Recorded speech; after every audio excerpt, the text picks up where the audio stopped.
السلام علیکم۔ اخلاص آج میرا ٹاپک ہے۔ جنید بغدادی کہتے ہیں کہ میں نے اخلاص ایک حجام سے سیکھا۔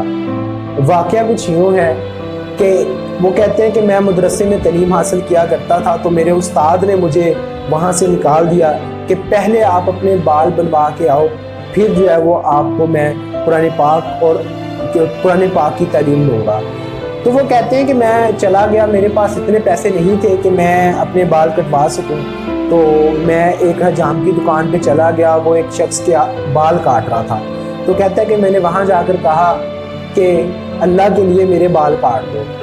تو وہ کہتے ہیں کہ اسی وقت اس حجام نے اس آدمی کو اٹھایا اور مجھے اپنے سامنے بٹھا لیا، اور مجھے چومتے بھی جا رہے ہیں، روتے بھی جا رہے ہیں، اور پیار بھی کر رہے ہیں، اور میرے بال بھی کاٹتے جا رہے ہیں۔ تو اس کے بعد وہ کہتے ہیں کہ مجھے انہوں نے چوم کے واپس بھیج دیا۔ تو میں اسی واقعے سے کہتا ہے کہ میں نے دل میں سوچ لیا تھا کہ جب بھی میں کبھی اس حجام کے پاس آیا بڑے ہو کر، میں اس کی اجرت ضرور ادا کروں گا۔ تو وہ کہتے ہیں کہ میں بہت بڑا ولی اللہ بن گیا، کافی عرصے بعد بغداد سے واپس آیا تو میں نے دیکھا کہ وہ حجام ابھی تک وہاں موجود ہے۔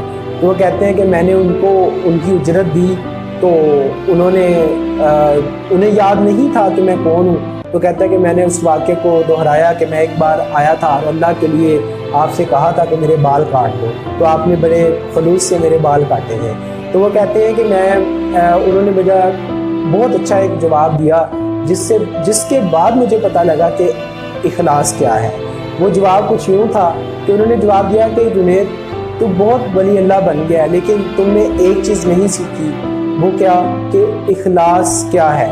کہتا ہے کہ انہوں نے جواب دیا کہ جو کام اللہ کے لیے کیا جاتا ہے اس کا صلہ کبھی بھی مخلوق سے نہیں مانگا جاتا۔ تو وہ کہتے ہیں کہ میں اس کے جواب سے بڑا متاثر ہوا کہ واقعی جو کام بھی ہم اللہ کے لیے کریں، یا کوئی ہمیں کہتا ہے کہ اللہ کے لیے یہ کام کر دیں، تو ہمیں بالکل خلوص نیت سے وہ اللہ کے لیے ہی کرنا چاہیے۔ اس میں کبھی بھی مخلوق سے نہ ہی صلہ کی پرواہ کرنی چاہیے، نہ ہی ہمیں اس کا جو ہے وہ بدلہ مخلوق سے لینا چاہیے۔ اس وجہ سے وہ کہتے ہیں کہ میں نے اخلاص اس حجام سے سیکھا۔ اسی طرح اگر ہم خلوص نیت سے ریلیٹڈ بات کریں تو اشفاق احمد صاحب نے بھی ایک بڑا خوبصورت واقعہ کوٹ کیا تھا کہ میں ایک دفعہ لندن میں موجود تھا، اور ان کی کرسمس کے موقع پر میں نے ایک چیز خریدی جو مجھے بہت پسند آئی، اور اگلے دن میں نے سوچا کہ میں اپنے گھر والوں کے لیے بھی لے کے جاؤں گا۔ تو وہ کہتے ہیں کہ جب میں اگلے دن چیز لینے گیا تو اس کا ریٹ ڈبل تھا۔ تو کہتے ہیں کہ میں نے دکاندار سے پوچھا کہ کل میں نے یہ اتنے پیسوں میں خریدی تھی، آج اس کا ریٹ ڈبل کیوں ہو گیا؟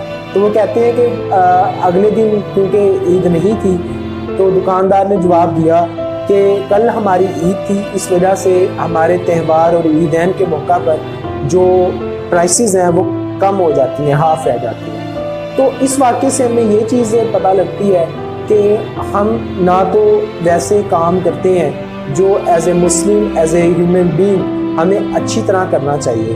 جس طرح ہمارے ہاں عید کا موقع آتا ہے تو کسائی ان کا ریٹ ڈبل ہو جاتا ہے، دکانداروں کے ریٹ ڈبل ہو جاتے ہیں۔ اسی طرح جو چھریاں چاقو بنانے والے ہیں ان کے ریٹ بھی آسمانوں کو چھونے لگتے ہیں۔